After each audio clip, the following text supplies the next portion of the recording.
Well, now I feel like I'm on the spot. Because now it matters. You are on the spot, so introduce us. Okay. Oh, the camera's over here. I'm like looking at the light bulb. Like a moth? I'm Follow the Lamp. Lamp. I need some lamp, please. Alright guys, welcome to the very first episode of RandyBillyGarage's podcast. Right off the bat, I want to start off with, do you guys have any ideas on what we can actually call this? Because I don't really just want to call it RandyBillyGarage Podcast. That's a mouthful. We already Podcast have edition. Podcast edition. We could call it Randy Billy Basement. We're in the basement. That no. I don't know if that'll It's just work. kind of like weird. Creepy. I don't know. I gotta to the say, half casting of us couch. aren't Randy or Billy. Do I?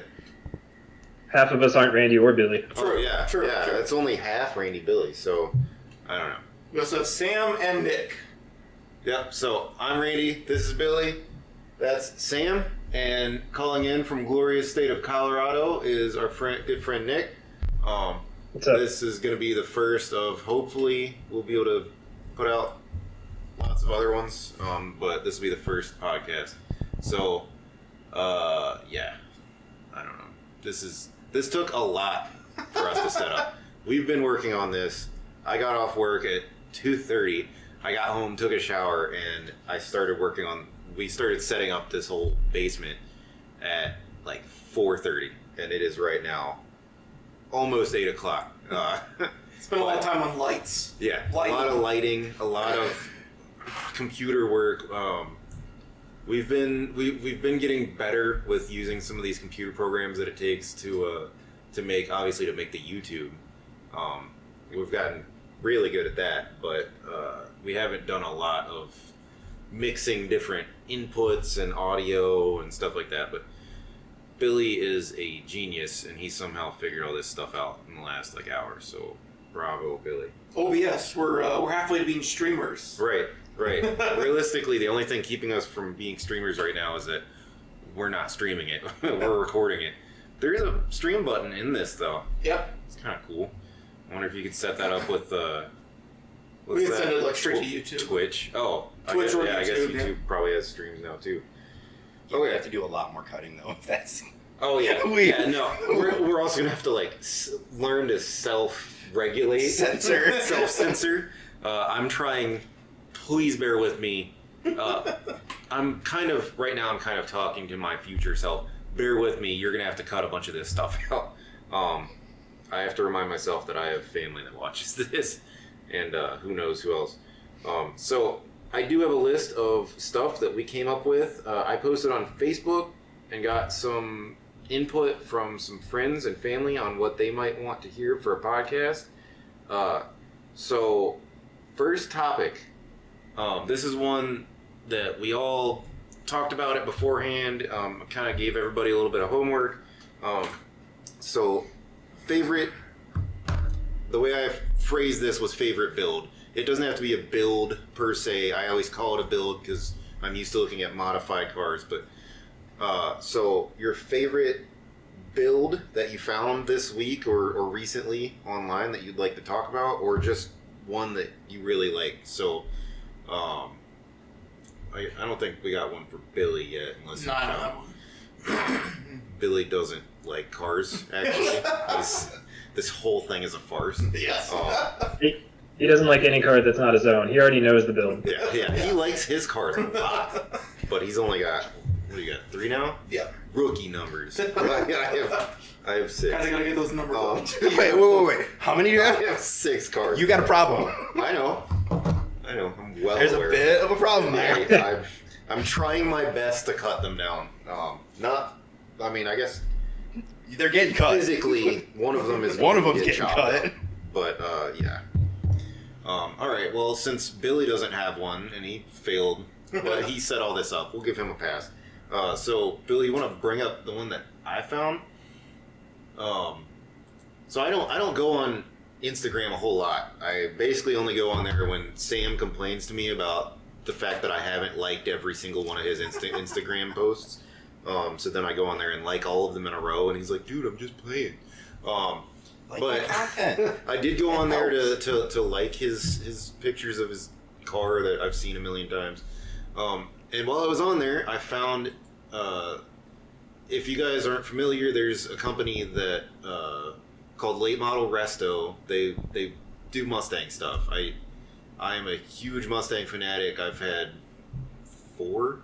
I think I've had 4 of them. Yeah. Trying to get 5. Working on hopefully getting another one soon. Oh shit, and I forgot about the yellow one in the garage. So yeah, I have had like 5. I love Mustangs, and so I liked the Late Model Resto page, and I saw this post, and their post, I don't see the comment that they themselves made, but it's basically, there it is. Anytime we see tin holes, we love them or whatever. So tin holes is what they refer to as like the factory wheels on the Mustang GT from like the Fox bodies. So some of the older Fox bodies had this, but what I liked about it is that that center cap, I don't know why I never thought about this. When I had an 89 4-cylinder Mustang, but it had the tin hole wheels on it, and I didn't realize that you could just polish those caps and it makes those wheels look like 1,000% better. So like, and I'm kind of wondering about these ones. They look like they might be bigger. Those might be. Sometimes you'll get like aftermarket reproduction wheels that are in different sizes and different offsets, where they basically make it just like the original, but they make it so it'll fit the car better. But I really liked these, and I mean, that's such a gorgeous Fox body. That it's got just the right amount of chrome. There's like just a little bit. I'm pretty sure the 10 holes are what they replicated with the throwback Mustang they just got. I mean, they don't look all like it, but they have 10 spokes in the middle. So, yeah.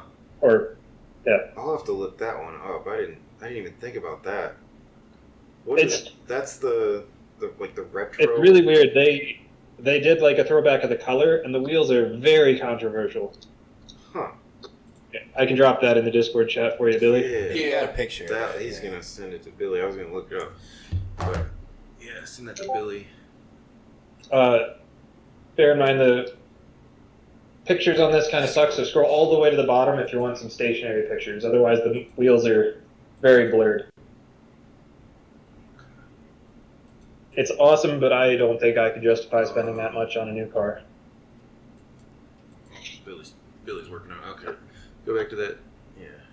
Scroll down to the bottom, Billy. Keep going. Oh. They are not the same wheels at all, but I counted them, and I think that's what inspired the there. Oh, okay. It's not bad. I can definitely see it with the outside. It looks like it's more than 10, but it gives the same feel. The inside one's 10. Oh yeah, there is 10. Okay. It's almost like a turbine style, like. Oh yeah. Ford's been really into those turbine styles recently. Honestly, I like that. I am all for it. I love those. Yeah, I think that's also that's a fantastic color. The world needs more colorful cars. Sound. I don't know. Oh, that's the tablet's making sound. Yeah, I like that, and I think that's cool because I've seen a lot of stuff about the current Mustang, and especially about the Dark Horse and stuff, and I'm kind of already over it. But I do like that they came out with that new one that's supposed to be kind of like a retro throwback type thing. They're running out of the retro stuff. That's an 80s color, though, isn't it? That color that was on that? That might. Funny. It's similar. I don't think the Mustang came in that color, but it did come in like They did have one in that color. They did, or at least extremely close to it. Yeah, it's very similar. I remember they had a teal one back then. Yeah, that's what my coworker's Mustang was. Yeah, I always liked that teal. I believe the new Z is actually the first car to have 80s throwback. Really? I like it. I'd get one of those. I like the new Z a lot. Oh yeah, there is. The taillights on the new Z are the 300ZX taillights. Oh right. Yeah, they came out with like a. It looks almost exactly like the original 300Z. What's the new Z called? Just 400Z. Just the Z. Just type 4. Yeah. It's just Z. They dropped the 400 on it. Oh, they did? Yeah, it's just Z. Huh. It looks good. It's just it's a bit of a Grand Tour, not much of a sports car. Oh, okay. Billy's gonna bring it up. So Yeah, the Nissan scroll down, Z. see if you can find the tail. There you go. Oh man, those are so gorgeous. But yeah, it's I have nothing to back this up. I've just heard other people talk about it, but it's I think the first styling cue inspired by the 80s. Huh? Like the first official '80s Or inspired car or styling cue. or What I- 90s. What I really like about the new Z is the tail, like the rear end of it. I think they just completely dropped the ball on the front end. See, I think the front end looks a lot like the old one. Really? It does. See, now I'm seeing it with the 280s But- or whatever. The problem is they dropped the bar in the front. So there's the concept right there where they had a bar like the old one. But then on the production one, they dropped that bar. Huh. So it's a very large black panel. It's just like a big Yeah. flat square. Yeah, I think I like the look, but I do think it looked better with that split in the middle. Yeah. Yeah, it kind of breaks it up. I can't really. I'm gonna try to send this to you, Billy. Or wait, no, I don't know. I guess I can email it to you. Yeah, I found a picture of the teal Mustang.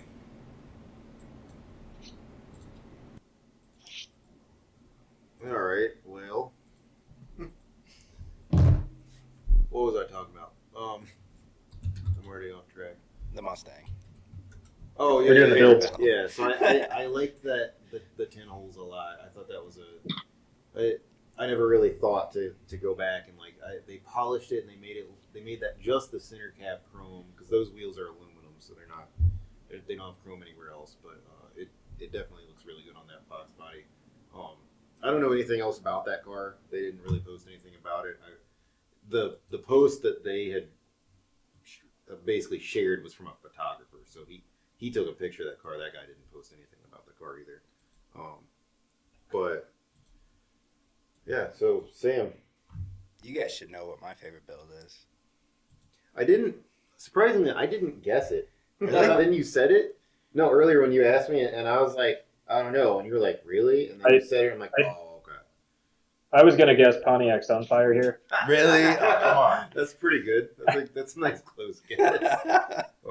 Well, if you know me, you know how big of a fan of Ken Block I am, and obviously their greatest car that they've ever built has to be the Unicorn. So I would say that is definitely my all-time favorite car.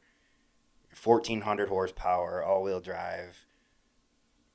I mean, Is it a car though?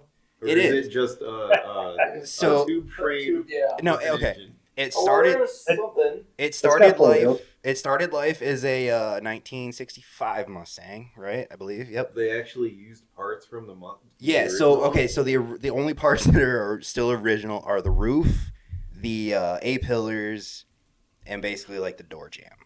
And that's only original parts. The rest of it's carbon and obviously an aluminum chassis, I didn't tubular realize chassis. they used anything from it. Yeah, That's no. cool. Yeah, So- that's Fun Really little interesting fact. Fun little fact. The original VIN tag is still on the A pillar or the door jamb on the They driver's just side. threw away the rest of the car. They're like, we don't need all this crap. Well, I mean, the cover as well, but there's I the didn't know original how car much- right there. That's the original. That's the original car. Wow. that's crazy. That's so awesome. So they got to try really hard not to demolish those panels if they ever wreck it. They start off chopping it all up, make their own custom frame. That's Yeah, cool. so I the like that they guys- use box steel for all of it. The guys at RTR with Von Gittin Jr., they're the ones that built the chassis or built the frame. 410 cubic inch V8. Oh, they got Von Gittin to make it. Okay. Yeah, That's so sweet. that's why if you look at it, there's a little RTR badge on the side of it. They're the ones that basically built it. Him and Vaughn and Oh, that's Ken cool. were good friends. Yeah, because Vaughn also did like drifting and stuff. Like Yeah. that. Yeah. We saw Vaughn. Did we see Vaughn? Was it Was he at the? Real quick, that picture right there. Look how far back the motor sits. Yeah. Oh yeah, they had to bury that engine so that to fit the front diff. That's the front diff. Yeah, front diff. Yeah. And Sadev sequential gearbox in it, which is out of a one of the Dakar rally trucks. Wow. I think my car might sit that far back, but for a very different reason. Your car doesn't have pistons. No, the one that I picked for the build. Oh, right. Wait, I don't remember which That's the next one. I was saying, I don't know which one it is. So yeah, we'll get. I've never seen these pictures of this car before. That's awesome. Me either. I didn't realize they had documented that build. That's sweet. Yeah, that's super cool. Man, when you see what that car can do, it's really wild. I mean, that's the thing. I mean, this was obviously still when it was version 1, when it was naturally aspirated.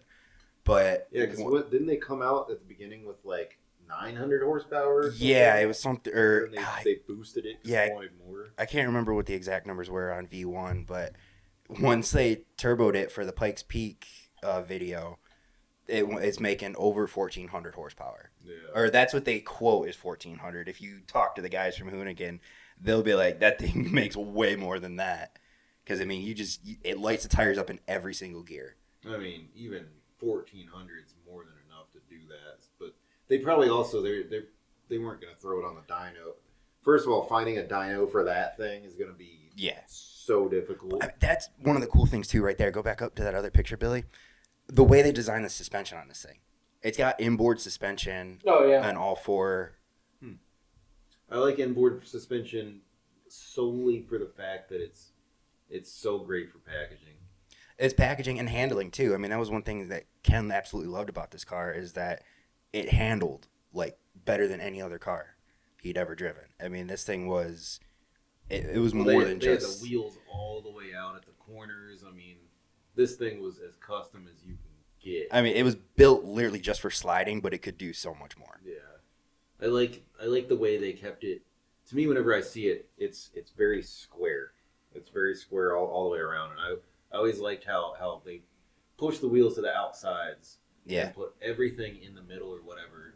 And because of that, it's probably very well balanced. But it's so low too. I mean, everything. Even with pushing the motor back, that helped with the center of gravity in it, and it's super cool. I wonder how much money technically went into building it. Don't even know. It's got to be wild. I'm still really sad that Ken wasn't able to drive the Hoona Pegasus up Pikes Peak the one year. Yeah. It was sitting at the bottom, but it was really cool the next year seeing his daughter drive it up. I am so jealous you guys got to be there for that. We actually went to Pikes Peak because Nick lives there near Denver, and he invited me. We went to Pikes Peak, which if you ever get a chance, to me it was a bucket list thing. I always wanted to go to it. It's so exhausting. It's so exhausting. You have to plan for. I mean, it's an all-day thing, and you have to. At least 24 hours. Like you're starting off in order to be able to get a good spot on the hill. You have to be at the parking lot at the base. What were we there at, like 3 a.m? I've been there at 3. I like to get there at like midnight, but they started selling tickets to each parking area.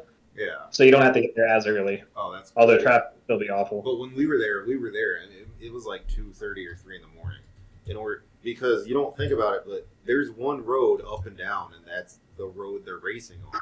So like everybody that's going up needs to get there early enough so that they can spread out at all of the different spots along the road. What year were you guys there? Was it 23? 23, I think it was. Yeah, it was 23. I think so. Yeah. Yeah, but I didn't make last year, and I didn't make this year. So we actually saw that was not even. It was like a few months after Ken passed. Yeah, he died in January, and Pikes is usually in June, July.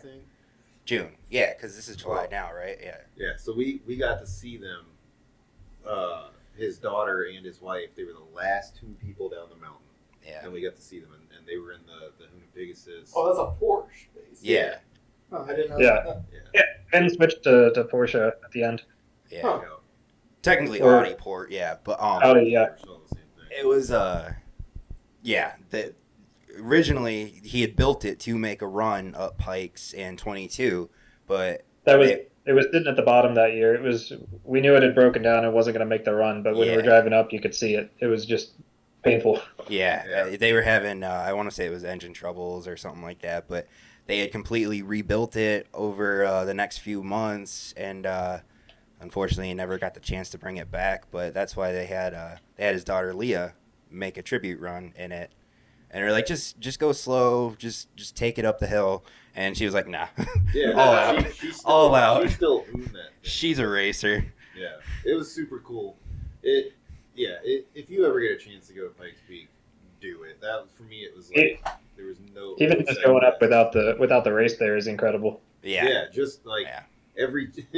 I think because I went up with you once or twice. I think twice. I think twice before we went to the race. Pikes Peak's awesome. It's such a cool thing. Once you're at the top, you really realize how tall that mountain is compared to everything around there, and also just how different it is when you're that high up in the air. I mean, it's so cold, and like the air is so thin.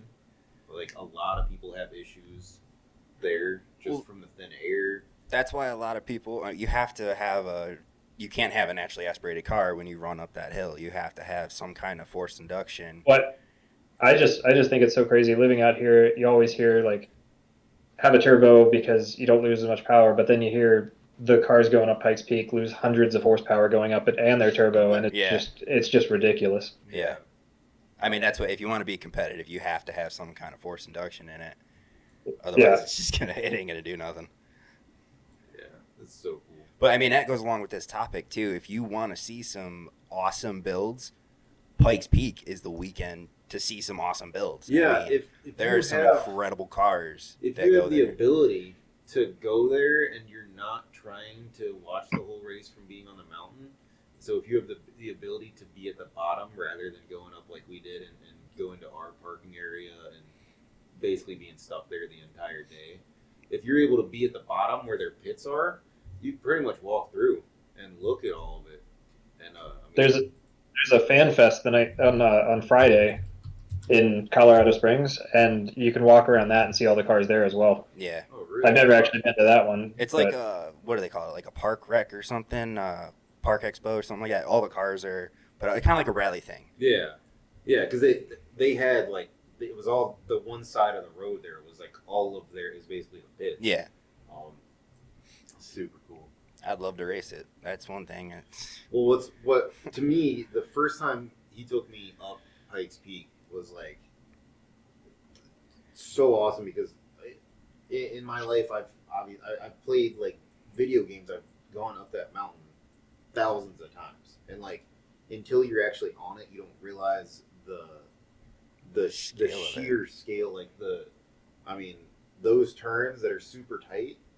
Like it's still, I mean, it's a tight turn, but it's still banked like this. Yeah. So like, when I moved out there was a bump in the road at some point, which has since been paved over. But one of the games I played, I remembered that bump, and I was like, "Oh man, it's right there! I did that." Yeah. I was definitely reliving, and I was remembering a lot of those turns the first time we went up it, because I was like, "Man, I've done that so many times." Pull up Evo Corner. Pikes Peak. Oh, yeah. Where we were sitting one of the years, we could see that corner. Really? And it's just, yeah. You have to go. Yeah, Nick, you know what corner I'm talking about. So yes, yeah. There are some. I mean, that's one of the best corners to get shots of cars, and there's one specific shot. There it is, right there. Oh yeah, that's an iconic. That one right there. Everybody's seen that one a million times. The left-hand middle is why it's called Evo Corner, I think. Oh, wasn't it? It was an Evo or like an Evolution that crashed there. I thought that's why they called it. And it's so crazy because they walk away from it, and I understand they. I was there the last year they did motorcycles, and it was really, really unfortunate, but it makes sense because it's just like doing motorcycles? they walk. They used to do motorcycles. They had a lot of restrictions on them. There was a rider that went off and died. Unfortunately, and and with cars, they're just so safe that they can. I don't know. It's incredible what the drivers of the cars can. I remember when do. we were there. One of the last vehicles that went up was that really highly modified like old truck. It was like an old Ford. Yeah. Chevy. Oh, yeah. Name? And that was I think the last year of that us one. and He went off the. He went off the hill. Oh, what was his name? I don't remember. He was a big fan of Ken's, and that truck was. he actually had a tribute to Ken on his helmet when he went off. I saw that one a few times. That truck was so cool. That truck was awesome. Yeah, that thing was it was a diesel powered old Ford. Yeah, it was diesel. Yeah, let me see if I can find it. When it Real went quick. by, oh my god, F100. that sounded wild. What front? I think it was an F100. Yeah, something like that. I know. I follow him on Instagram. I Well, can't it remember was his name though. What was left of it, but Yeah, it's used to be an F100 kind of. Super cool. Give me a Good minute. show. Yeah. So, as a Colorado native, or now native, so when did I can't claim that. I've been here 11 years, but so when did Mount Evans become Mount Blue Sky? What? a couple years ago, They it changed was Mount Evans' name? yeah, it was named after a super racist old governor. Oh, yes. You told me about this. I remember now. Did not know that. I didn't know they changed the name. Yeah, they changed it to Mount Blue Sky, which has its own controversies. It's actually closed this year. You can't go up it. I think the road up Pikes Peak is a better drive, It is, but yeah. the road there is technically higher. You Yeah, can go all the way to the reason I'm bringing up Mount Blue Sky now is that when I was in calibration group at Ford, we went up there to do our high altitude testing. So this is one of the 14,000 foot peaks, and we have to go up there because there's regions in China that are like China, India, Tibet that are like 16,000 feet. So we do our high altitude testing up here on Mount Blue Sky, and this is a very kind of gripping the edge of your seat as you're driving on this compared to like a. Wait, so that's not as that's worse? Oh yeah, than- it's not as like that road is not as wide as what's on Oh my Pikes god. Peak. I don't remember that one being as like I don't think there were as many drop offs. I just remember the heave from the frost. The road, like as soon as you hit the visitor center or the Summit Lake there, not visitor center. So there's like a lower portion that you can go to and a higher portion, and I wasn't able to go up to the higher portion because every time I've been up, it's been closed. There were a couple But if you go to Summit Lake, which is a little bit lower, as soon as you get past that, the heave in the road was just ridiculous. That's so crazy. Yeah, I didn't know there was another road. Yeah, this road up Mount Blue Sky was very. Oh wow. Yeah, it's tight. It's very tight. What's funniest to me is that we're looking at pictures from like Google's live what's this called? Street View. Yeah. They sent a friggin' Google van up that thing. He was probably begging for his life. Oh, but the view up there is beautiful. Oh wow. I found him. So let me And see if Pikes I- Peak is technically a private road, but Mount Blue Sky is a state Oh, man. road. Oh, that's tight. Yeah. Hell yeah. Let's see if I can find. Hang on. See if I can find that. One of my coolest memories with Pikes Peak, I had just got my Z4, which I did not keep very long, but I went up Pikes Peak, and on the way down, I got caught in a convoy of BMWs doing some testing. So I think it was like the X3, X4, maybe X5 or something, and they were just booking it. I moved out of the way because they just wanted to keep going, but it was neat because I just got a BMW. Wait, so you were in a BMW too, and you caught a bunch of. I had just bought my Z4 at the time, That's funny. and I was coming down from the top of Pikes Peak, and I got caught in a convoy of them testing the new like X3, X5 or something. Yeah, I used to build those cars. It's funny every time I see one, I'm like, I might have built that thing. It was the X5 and X6. So real quick, that truck that we were talking about that went off Pikes Peak, Scott Birdsall was his name. Birdsall. And the truck was Old Smoky. Yeah, I wonder if they rebuilt it. He hasn't rebuilt it yet, but I think he still has it. Yeah, because I think they towed it down. I think they were able to get it. Yeah. I don't know. I seem to remember seeing it come down on a flatbed. Well, yeah, it had to. But like, I think they got it off before we even got off the mountain. think Yeah, they'll be probably. able to- Well, I mean, I'm sure they'd have to get it off before the next car runs, just in case. Well, no, I think they left it on the side of the mountain, but like I think they got it off before they let all the people out. Because I remember it going down on a flatbed before like Leah and them came down. Ivy's our kitten. I don't know if you've seen her walking around in the videos. She was over here a little minute ago. The video of this podcast, but hopefully she doesn't step on any power cords or anything. She is currently walking around behind all of our computer setup.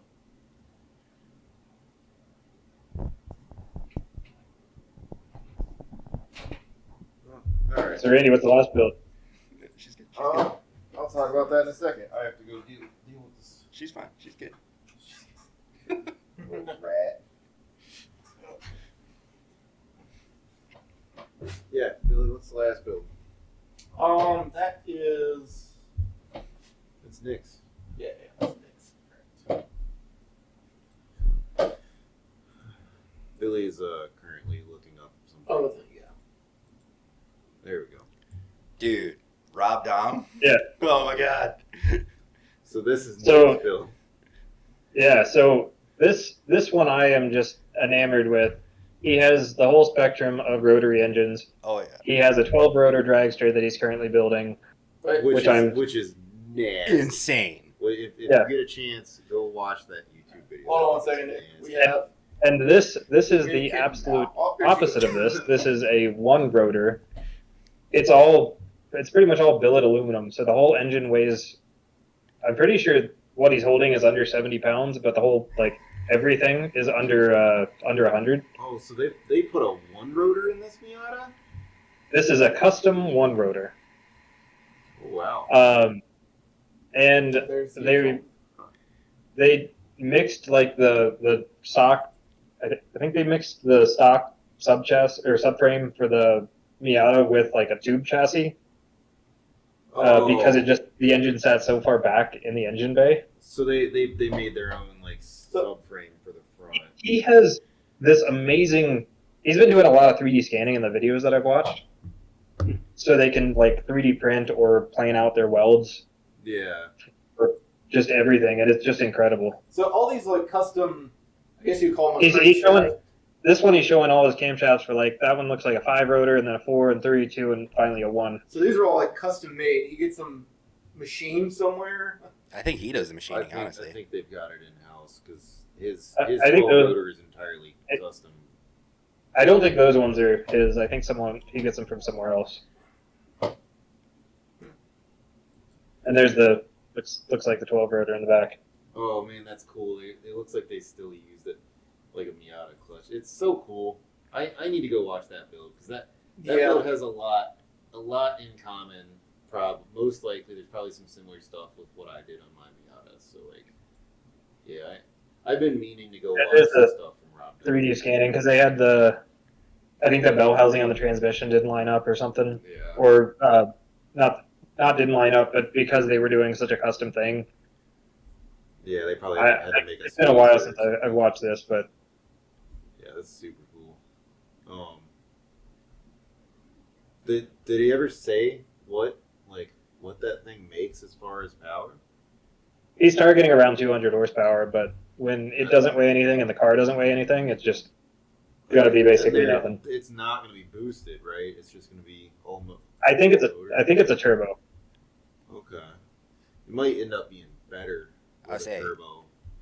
I think you could make more than 200 with the turbo. You probably can. The problem is for every like PSI you turn up on a rotary, you like lose another. You basically blow all the parts out the exhaust. Yeah. Rotary's life is inversely proportionate to how much boost you're running. But what's so easy is that you could just pull that thing right out, rebuild it, and throw it back in. I don't think he's concerned with the life, but yeah, they're definitely not. They don't care about lifespan. That's super cool, man. That's What's hilarious is that you picked Rob down. there's the engine.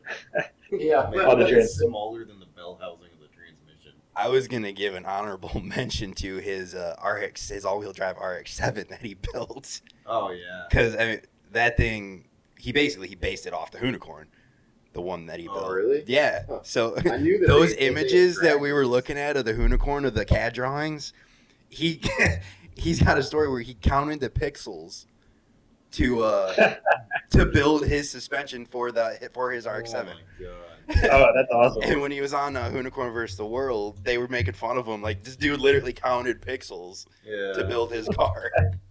Yeah, if you can't beat him, join him. Yeah. You know? But I mean, yeah, he's done some incredible stuff. Billy, what are you trying to find? Here we go. Oh, that's right. Billy was briefly famous. Billy was all over the internet. Here we go. So a small portion of the internet. Earlier in Billy's career, when he was somewhat new at Ford, I've been there 3 years. it was 3 years, but you were still kind of in that like rotation thing. you Oh, were there it is. doing. Okay, so there's all the pictures. So all right. he went out testing with the group or whatever. Yeah, This was so- before the Ranger came out. For the Broncos. So back in 2019, I was in the calibration group at Ford for about a year. It's a rotational thing that Ford does. And we were taking the Bronco test mules out to like Arizona, so in Phoenix, Flagstaff, Colorado also. That's when we went up Mount Evans, now Mount Blue Sky. And Yes, correct. here are some spy photos. I'm actually there, and the guy driving that car. So this is one of the test mules. Let me see if I can blow that up farther down. So when it came out, Yeah, there I am. I'm right there. I'm driving this test mule. this was all over the internet. It wasn't just an article that just happened to be on like the Drive or whatever. I was getting people sending me this, being like, "Man, have you seen the new Bronco or whatever?" And like everybody that sent me this, or everybody that like tagged me in it or whatever, I was like, "Yeah, that's Billy." And they were like, "No way!" And I was like, "Zoom in on that picture." So this is one of the test mules they cobbled together. This one's based on a Ranger. Actually, this Ranger back here in the back is also technically a Bronco test mule. It has the Bronco drivetrain, so engine, transmission, suspension, axles in it. So you can't tell though because it's less chopped up. This is much more chopped up. This was meant to be closer to the actual like body dimensions, and so the inside of this was very rough. Because these test mules, they just chop them up, fiberglass them together. But yeah, this was in Flagstaff, Arizona. And the guy who... I have now lost a lot of respect for car photographers. Yeah, They are was freaking out. jackasses. He wanted to kill this guy. Yeah. I'm surprised he didn't run him over. So to get this picture, and these other ones, the undercarriage, this guy pinned us at a stoplight. He was waiting at our hotel parking lot. He pulls out in front of us, or next to us, we're at a stoplight. He jumps underneath the car and starts taking pictures of the undercarriage. And then... Billy's like trying to take off because the light went green. Yeah. And there's a dude under his car, and he's like, "Get the hell out of here!" And like, I'm surprised Billy didn't just run over him. Oh, I wanted to. That guy was... He's in this like white Toyota. He has a white Toyota Tundra, and he had a bike rack on the back, folded up, so it's covering up his license plate, so we couldn't report him to the police. And at one point, he's driving. We get into another road. He's pinned us at another stoplight. We managed to do a left turn. He's following us. I'm in the right lane driving this thing. He gets in the left lane, goes in front of us. He's driving, doing this.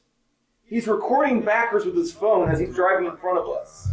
The dude was a jackass. Oh my god.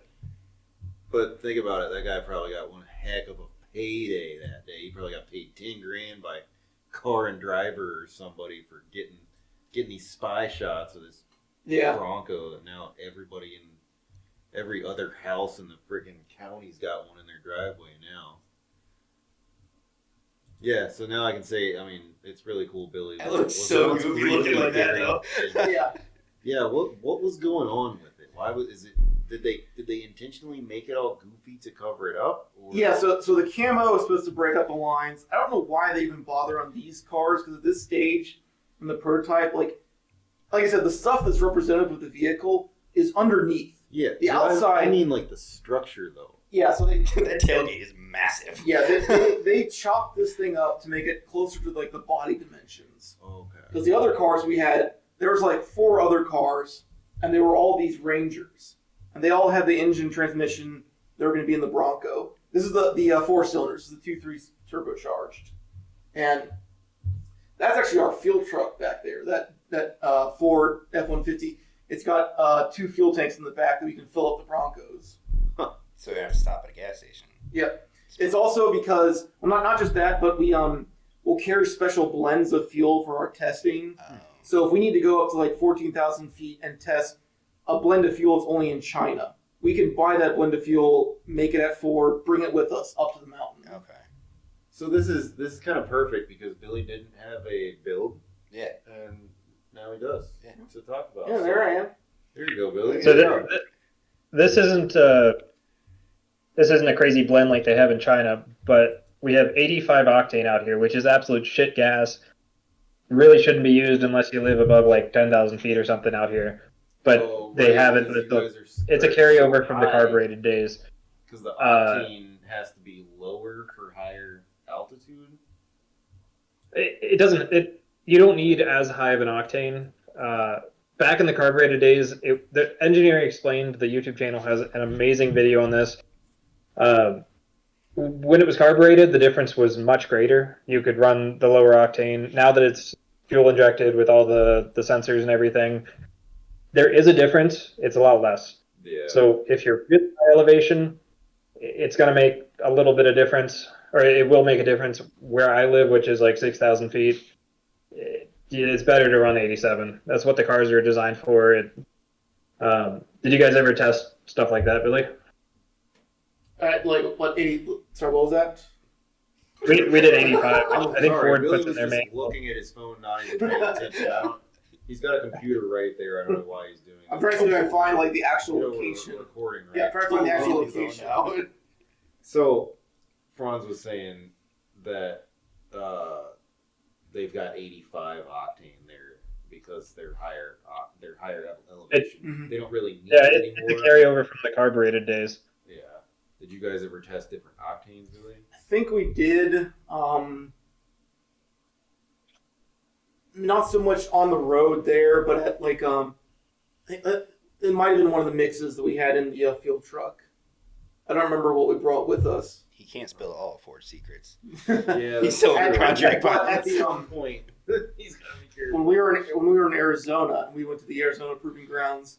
They have a fuel station there that has like a dozen or 2 different fuel blends there. So it's probably one of them we were testing. We also tested like winter blends in the hot weather to see what happens. Like you left a bunch of fuel in your tank from the winter, and then you go someplace where it's hot. Is the car still run? Is it gonna make too much vapor or something? Cool. So we did kind of testing like that. That's cool. Nice. I ran 91 when I had my Miata, which I still don't exactly know why they needed 91. The Mazda 3 has the same engine and like same numbers as the year that I had, and it only called for 87. But whatever, it called for it. So it doesn't usually hurt it, and it what it does do is pave the way to be able to run as much timing as you're in your. Well, literally the horsepower and torque were exactly the same, but Mazda 3 called for 87. My car called for premium, so I didn't drive it enough to care that I was putting premium in it. Yeah, and it probably wasn't as much of a difference back then as far as price goes. Now it's kind of dumb, the difference between It's like a $3 87 and difference. 91. It's like The gas out here is kind of stupid. It's like I remember back in Virginia, like a decade ago, more than a decade ago, it was like 10 cents each, but it's like 40 cents from 85 to 87, and then another 40 cents to go up to 91. What's your price per gallon out there? Our base price, which is at 85, is like a little. It can be anywhere from just under $3 to just over. I guess if you go in really remote areas, it can be a little more. Where I am, the fuel's a little more because we're a little out of the way. But Okay. so just a little over that, and then 91 I think is around $4. Huh. I don't know. I don't fill up I have an EV, so That's true. That's true. You got rid of all your pistons, but your car's faster now. So that's actually a good way for us to transition to the next thing. So we talked about our favorite builds. Something else I wanted to talk about. So Nick has an EV. What? It's a Polestar. What? Polestar 2? 2, yeah. Okay. So as far as EVs go, obviously they're like the big new thing. Whatever. It's an emerging market, and I wanted to bring up that they're supposed to be stopping, and actually I'm not very educated on this at all. They're supposed to be stopping the EV tax credit soon. Yep, in about 2 months. So, what do you think that's going to do as far as the market for EVs? Because how much, if you don't mind me asking, and if you don't want to talk about it, that's fine. How much did you spend on yours? Because yours is a Polestar 2. It's that's under what, Volvo, I think, kind of. It's legally its own brand now, but it's owned. Volvo owns Polestar. Polestar is its own brand. It's a whole mix. Yeah. Yeah. Mine was in the 60s, but I leased it, so I figured with the new with EVs being relatively new and the Polestar being also relatively new, leasing would be better because I could either buy it out at the end, return it, and depreciation has hit it pretty hard, so getting something else at the end. So are you still planning on going to another EV? September 30th is the phase out. I am going to go EV unless I can get something that I can't get EV with a gas car.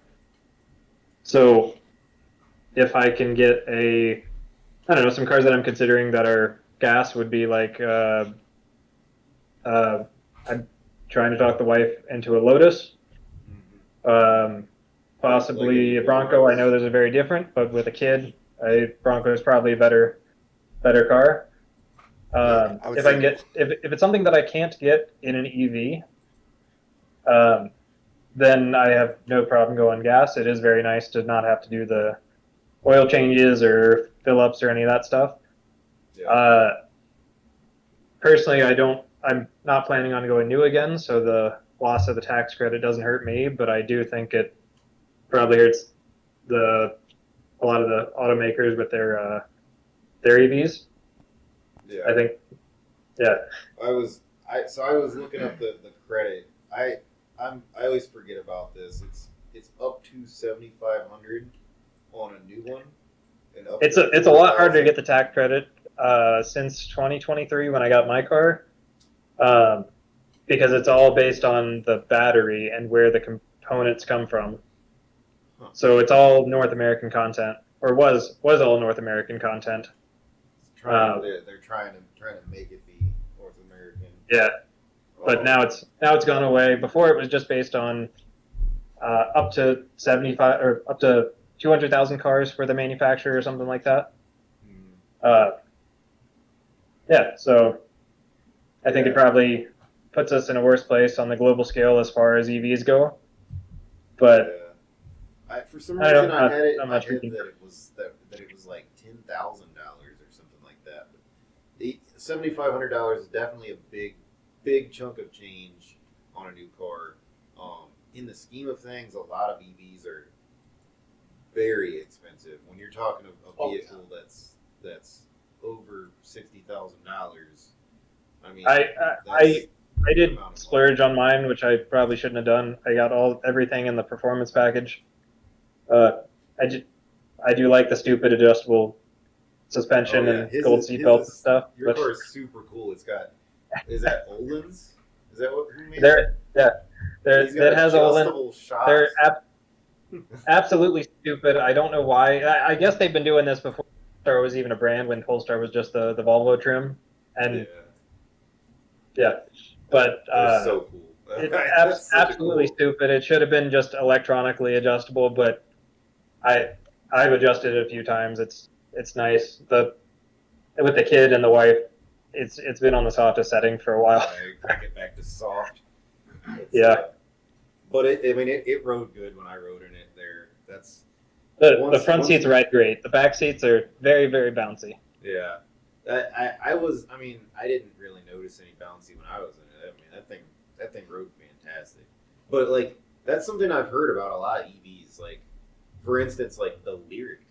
Every review of the Lyric when it first came out was like, this thing rides phenomenally, and surprisingly enough, the Lyric didn't have the GM patented magnetic suspension. They didn't, of all the stuff that they did for that vehicle, they didn't put the magnet ride or whatever it's called in it, and it still like handled or rode excellently. And it's got to be something to do with like probably the weight balance. It's got to be the weight. Fact that since it's so much heavier, that it can control the suspension better or something. I don't know.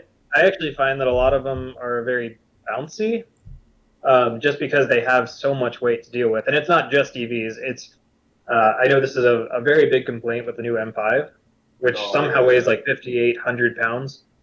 It is a plug-in hybrid, but it's very bouncy because they have all that weight to work with. And with a pickup truck, you have that you expect that because you have to load it up and then it rides well. Right. And it just makes it makes it really tough. But then there's the few EVs like you said, the Lyric. I test drove a Lightning, and the Lightning without the Magna Ride or any of that stuff, it was one of the most comfortable trucks I've ever driven. It's just amazing. I'll admit, I did get to drive a Lightning. That thing was pretty comfortable. But the thing I hate about the Lightning, and I couldn't figure out how to turn it off, was that automatic braking. That thing drove me nuts. You let off the gas and it automatically brakes. That's one I want to comment on that because I had so much trouble with that when I was test driving EVs, and then I had a sales guy tell me that it's like an on-off switch. So like halfway on is neutral. Yeah. And it just made it so much easier for me. And now that I've gotten used to it, it's very nice. The thing that I like about like my car is I can turn it off. So if you had my car, which part of the reason I'm switching it out along with depreciation is also just like the software and stuff like that. Yeah. A part of the stuff that I like is you can turn that off. So if you want just a normal driving experience, it just turns off. But I find that it's a really nice feature when you get used to it. Yeah. So I like the fact that EV manufacturers give you that. I don't like the Tesla that can't turn it off, and I don't like Volkswagen that has it on and they can't stop you below 5 miles an hour. I think it should be like just do both. You can turn it off, you can have it on. Does yours have a button, a dedicated button? In the digital screen. It's in the screen. Okay. I drove a one of my friends is leasing an EV Blazer, and I drove one of those, and it actually has a button for the one pedal, but having never driven an EV on like a highway, he actually let me take it out and drive it like it was a normal car. It's the first time I've ever driven an EV out on the roads, and I thought it was fantastic. It was a lot less intimidating to do the one pedal, but also I think GM did a really good job on their one pedal. That's one thing that I've heard about the Polestars is that at least on the 2, they tuned that really well. Yeah. I have not driven, or I have not extensively driven that many of them, but when I've watched a lot of the EV reviews, some of the cars have very good one pedal, and some of them have very jerky one pedal. That was one thing I thought about the Ford was it was jerky.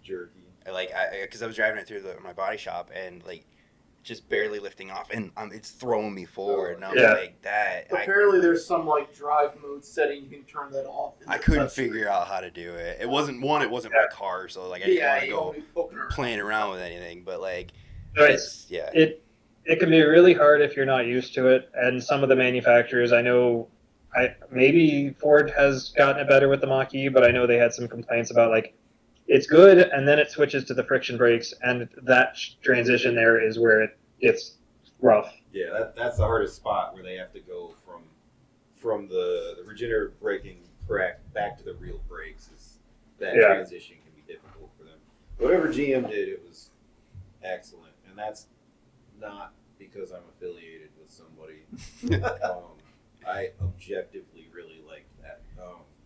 Yeah, so I think it's great, but I also, my wife has a car without that, and I have no problem when I switch back to it. But I think on the EV, it's very weird when I switch back to the one without that, just because they did a really good job with that. Yeah, once you're used to it, I would say it's something that's hard to get go used back. to. Yeah. Now I got a question, and if you don't want to talk about it, you don't have to. But like for an EV, how much more are you paying for electricity per month versus Like $10. That's it? Yeah, it's basically nothing. Oh, okay. I only charge overnight, so where I live, I have higher electricity rates in the afternoon where people are using more electricity. Okay. So I have my car scheduled to charge overnight. It's 12 cents a kilowatt hour, and it maybe costs like $10. It's basically nothing. And you bring it up to like 80% or whatever it's suggested is best for the battery. Polestar recommends 90%. If I go on a long road trip, I'll go up to 100. But yeah, it at least where I am. So I'll say, because I think this is what you were getting at. My ideal house for an EV is a household with a 2-car garage where you have an EV and a gas car. Okay. That's my ideal house.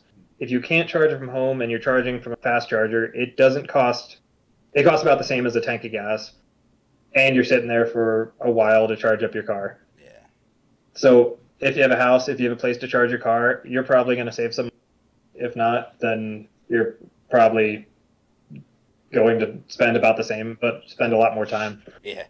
Yeah, that's what would be awesome. That's one of the things that was why I was considering getting one. For a while I really wanted to get like a Chevy Bolt, and part of it was because I love the idea of like the Super Cruise or whatever, like the auto driving, even just like a really advanced like steering and braking input, like cruise control to me is really appealing. But also just the fact that I can charge while I'm at work for free. I was gonna say that's going to be the next thing. Like, how long is your drive to work, and are you able to charge at work for how much? And I'm still contemplating possibly doing it just because. If you can charge it at work for free, then I mean it'd be worth it. Yeah. Because I know you have a long drive to work, Nick. I'm not sure how long you have to drive to work, but I mean, I work from home, so. Oh well, it works for you then. It's perfect for you too, because like a lot of your drives are quick trips, like in the area, so you just take it out and drive it. It doesn't hardly use anything. That was one of the things with the 2-car garage, because like I've driven all over Denver. I don't care about. I've even told my wife, like, I could have a Bronco with the worst gas mileage, and if we do a trip across the country, like, I don't care, once a year, which we don't now, and it was getting 17 miles a gallon. I don't care, because you're spending money on a rental car anyway. So if you spend the money on, if your second car is a gas car, it doesn't matter. Yeah, it's still gonna save you money. Yeah, you use that EV around town, then use that gas car across the country. Have whatever you want. Have a road car, have just anything, because it doesn't matter. You can use it for what you want to use it for, and then use it for that trip. Yeah. Yeah, I might consider getting an EV soon. For the last 2 years, they've had us going back to work 3 days a week. Now they want us to go back 4+ days a week. I don't know why days a week. I don't know why they don't just say like, come back full time. Because they're trying to ease you back into it. Because they're not telling you this, but pretty soon they're gonna force you to be there 5 days a week. But yeah, so it's about a 40-minute drive for me, and there is free charging there at work too. Oh, she found a trash can. Man, this cat is just getting into everything. Everybody You knows guys can't see it. Obviously, if you're listening to the podcast, you can't hear it. But our cat is just going insane right now. She just knocked over a trash can. Earlier, she was playing with the light that goes to the string or the string that goes to the light on the ceiling. She was trying to climb into Sam's pants. She's having. This is the first time we've ever had the cats in the basement. This is actually the most time we've ever spent in the basement in the entire 5 years we've lived in this house. It's kind of nice. It's super cold. I'm like, I would say it's kind of chill down here. Yeah. I'm a little chill. I usually work in the basement, and it's just fantastic. It's the summer here. It's nice and cool in the basement. What have your temps been out there? Yeah, what's the temperature been out there? Been getting up to about 90. Okay. Colorado's different. I was gonna say we've been in the 90s plus 100% humidity for the past. Oh no, month and a half. it's fantastic here. We don't have humidity, and in the mornings it'll be in the 60s, 70s. So they get really nice. wild like weather changes that makes Michigan look like nothing. Yeah. It'll randomly snow there like 8 inches and it'll be melted by afternoon. My aunt used to It's just like Virginia. It just out of nowhere. Except we actually get snow, but then it's still gone right away. Yeah. So I have a topic. Yeah. So Sam, Yeah. you were the Mopar guy. Yeah.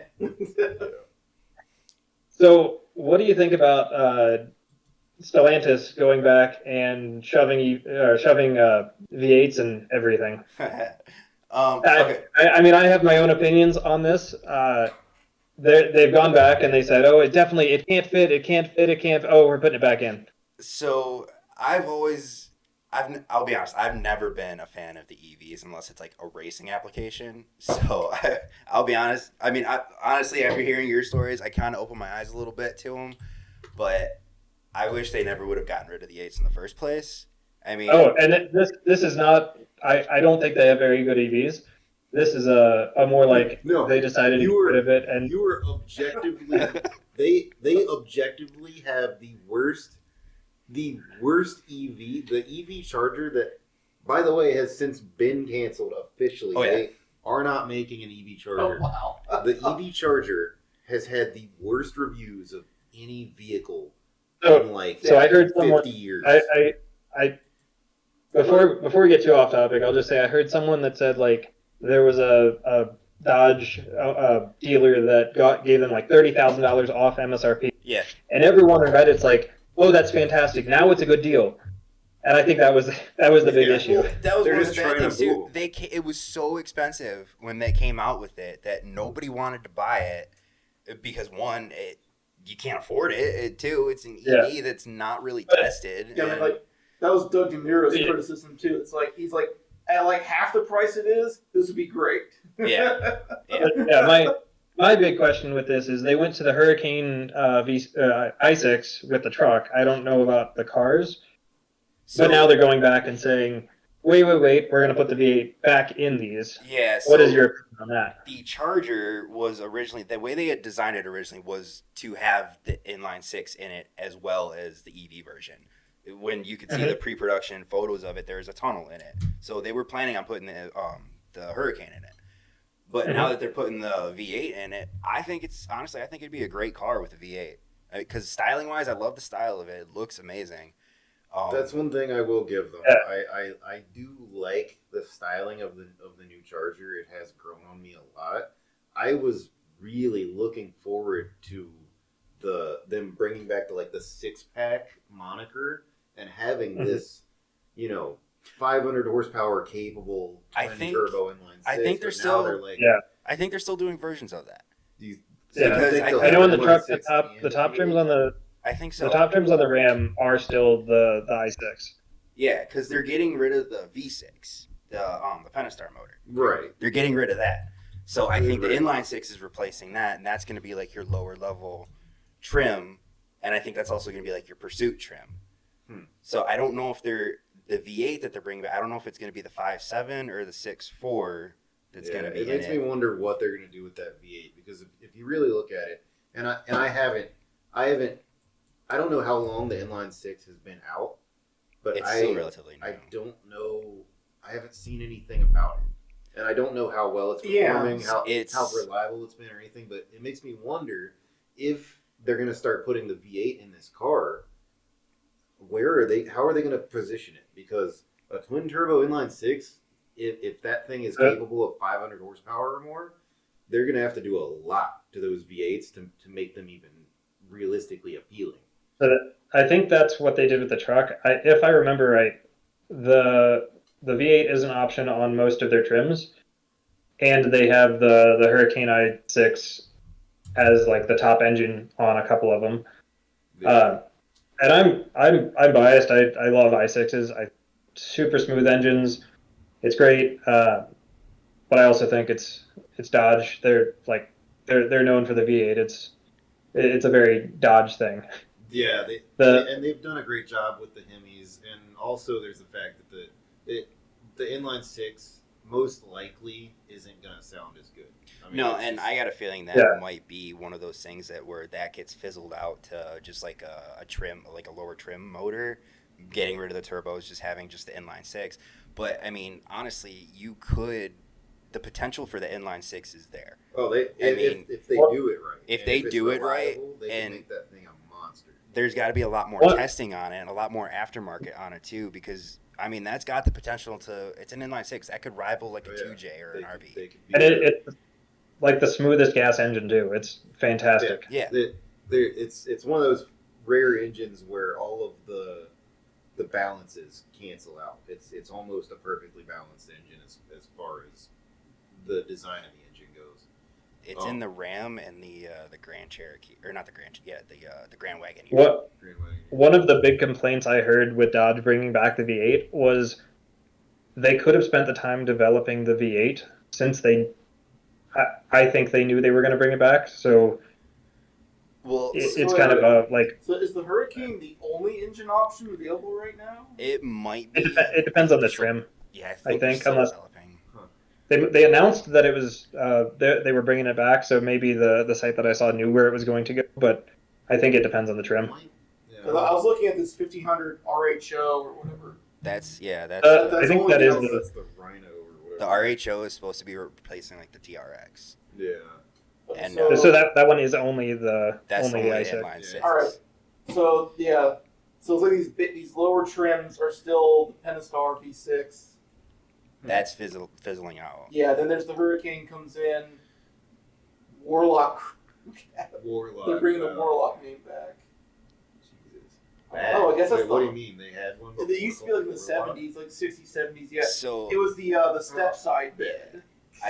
Short bed step side. It used to be, they called it the Warlock. Right now, Stellantis is in a complete transition. Like everything's transitioning over because you got to remember too, they got a new CEO. Well, no, they brought back the guy. They brought back, but that's why I think that's why they brought the V8 back is because they dropped these regulations for the EVs, and they're like, okay, we can have that back. Oh shit, okay, I'm gonna come back, and we're bringing V8s back, and that was his super easy dunk. Yeah. But I think I heard a rumor that's probably not true is the old CEO was part of the Stellantis side, and they didn't want to keep Dodge. They kind of wanted to kill it off. Yeah, I know they were killing Chrysler off. This is something Chrysler only makes minivans right now. Yeah, it's only the minivan. The rumor that I heard was the old CEO was from the Fiat side, the rest of it, and that was why he was very anti V8. Yeah. I have some inside information on this one. I know somebody that works at Chrysler, or not. Well, I don't know if it's correct. I guess FCA. I don't know what they're calling it now. Works there. Stellantis, yeah. Somebody that works there basically says that during every meeting that they have with across the seas, those people don't care, and they don't want anything to do with the American. That's why I heard the one guy was trying to kill off that side. Yeah, they want nothing to be done with it. They want it to just go away. So, and it's still like that. They're basically like they're done with it. And it's like I get it, and I feel like at some point Chrysler is either going to be spun off, or Stellantis is going to be spun off, so that it's just the Americans are right back. But they're definitely going to have to step their game up because if the EV charger is any indication, they're not doing very good. They're making a lot of great claims. You know, we got a twin turbo inline six, but I really hope they're actually testing this thing and making it good. I know they're going to be running the inline six at Roadkill Nights. So they're having the... they're still having that, even though Roadkill died. Yeah, well, so it's still around, but it's not on television or whatever you want, whatever the main services. But anyway, they're running the inline six, and they're giving that for the showdown. So there's going to be a lot of people that are going to be working on those now for that, and they're going to learn a lot from it. What that motor can do, what it can push, and how to tune it and all that. So I think that's going to be a good thing, a good idea to run that. We might have to go to Roadkill this year. Yeah. I don't know if my schedule's going to allow that, but I'm going to... In Pontiac, we have gone to it before. And it's back on Woodward this year, too. It's back on Woodward. They're not running it at the M1. I need to find some tickets. Yeah. Excellent. I agree with you on. I think the new Charger looks pretty good, or whatever it's called. Styling. It looks good. I mean, styling wise, it looks good. It looks a lot like the old 69, especially with the thing in front. It's a very long car. It is long. Well, look at Mopars are giant to begin with. They're huge, but... Watching Throttle House do the review of the EV one, they have one comment that I think sticks really well is it would look really good with some set fender flares. So they have left it open to a big horsepower version. Especially with how much better the Charger looked when they went to that wide body option with the fender flares. It's going to look fantastic. Well, if you look at the new one too, it kind of naturally is almost wide body. Yeah. If you look at it, the way it swoops out, it does kind of naturally give it that wide body look. Probably not going to change much structurally to come out with a wide body version. Yeah. I'm sure they flares on it. Yeah, they'll definitely come out. out. I'd have to see that though first because I don't know. That's just. One thing that they've always done well is their styling. Yeah. I will give them and that color. They have the best colors. I love we saw their earlier colors. today, right before we started this podcast, we saw a Charger, and it was in this color of green. It wasn't the sublime green, but it was the lime, but it was something else. It was something else. I can't even really describe it, but then I asked him, and we didn't really know. It's like I don't know if it was stock color or not. Was that stock colors? But we couldn't tell because Dodge puts out so many cars in so many different colors. They do such a good job with colors. A couple years ago at Woodward, they had that multicolor Challenger. That it had it had every color. Seeing that in person was really cool because that was every single color that they were offering for the time, and it was a throwback to the old when they did that in the 70s too. I get so excited whenever I see one of the Harlequin Volkswagens. Harlequin. You ever seen those? It's got like the yellow, green, blue, and yeah. All right. So I say we take a break right here, and we will come right back. You guys who are listening or watching will not. It's been an hour and 15 minutes. I mean, we'll call this episode 1. Yeah. Are you guys want to keep going? It's up to you. I mean, I think this is pretty good right here. Yeah. It has been a while. Okay. Cool. So, and that leaves us with some free topics for next time because I made a huge list and so for you guys that are listening or watching or even just me when I'm sitting there alone editing this later, thank you for doing this. Hopefully we will have some more episodes of this. This is a great way for us to just hang out and talk cars and just chit chat because one of the reasons I wanted to start this is because we just do this in general while we're working on cars or hanging out, and I've always thought this gives us a chance to actually censor ourselves too, right? or get better at it. It'll help us for making videos. Yeah. Give us ideas too if you got ideas that you want us to hear us talk about or review or whatever. Yeah. If you want something discussed, leave a comment on the video or whatever. I don't know how this new podcast thing. Billy said that they're doing podcasts through YouTube now, So yeah, this will be a YouTube video. Isn't it? So it'll basically just be a video. But anyway, thanks for watching, guys, and we'll see you next time. I gotta pee.